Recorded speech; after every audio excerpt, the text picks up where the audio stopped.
હાલના સમયમાં ઘર અને ઓફિસોમાં ઓનલાઈન સીસીટીવી કેમેરા સ્થાપિત કરવાના પ્રયોગમાં વધારો થયો છે, જે સુરક્ષા અને દેખરેખ માટે ઉપયોગી છે. પરંતુ આ કેમેરાઓ યોગ્ય સુરક્ષા પગલાં વગર ઇન્સ્ટોલ કરવામાં આવે તો તે હેકિંગ અને ગોપનીયતા ભંગ જેવા જોખમોને આમંત્રિત કરી શકે છે.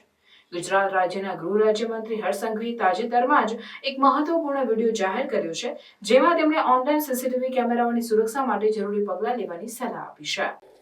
તમે તમારા ઘરોમાં, ફાર્મ હાઉસીસમાં, ઓફિસોમાં જો ઓનલાઈન સીસીટીવી કેમેરાઓ લગાડ્યા હોય તો માનનીય અધ્યક્ષશ્રી, નેટવર્ક ઇન્સ્ટોલેશન પછી તરત જ ડિફોલ્ટ યુઝર નેમ અને પાસવર્ડ આપણે બદલવો જોઈએ.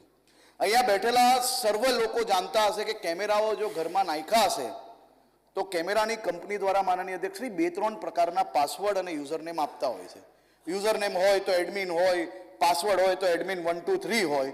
આવા હજારો લોકોના ઘરમાં માનનીય અધ્યક્ષશ્રી તપાસ કરશો ને તો આજે બી આ જ યુઝર નેમ મળશે, આ જ પાસવર્ડ મળશે.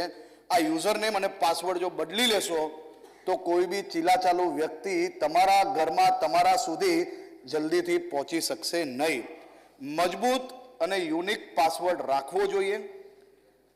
2 ફેક્ટર ઓથેન્ટિકેશન જે છે એની અંદર આવે એને ઇનેબલ કરશો તો જરૂરથી સુરક્ષિત રહેશો.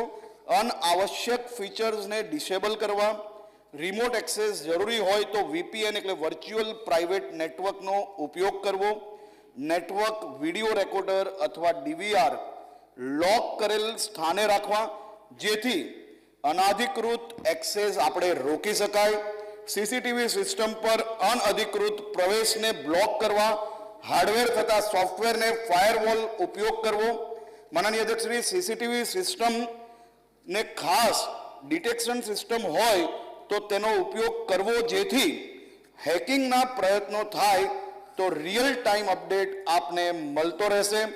તમારા સિસ્ટમની સાયબર સિક્યોરિટીની સાયબર પ્રોફેશનલ દ્વારા નિયમિત સિક્યુરિટી ઓડિટ કરાવવી.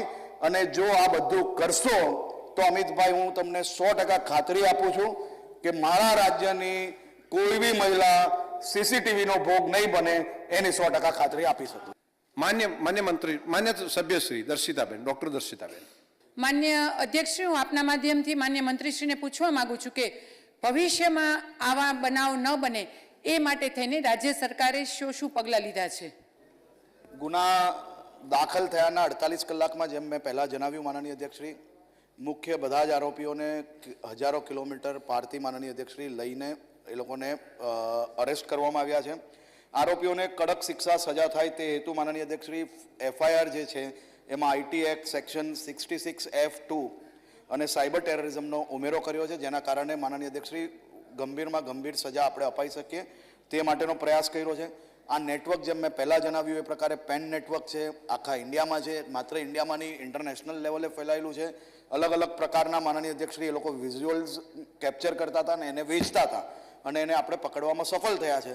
અને એના પછી માનનીય અધ્યક્ષશ્રી આ લોકો પર કડકમાં કડક સજા ઝડપથી મળી શકે તે માટે ફાસ્ટ ટ્રેક કોર્ટની અંદર ચલાવવા માટે લો ડિપાર્ટમેન્ટ અને અમારું સંકલન થયું છે અને આવનારા દિવસોમાં એ બાબતે માનનીય અધ્યક્ષશ્રી અમે હાઈકોર્ટની અંદર અપીલ કરવાના છે.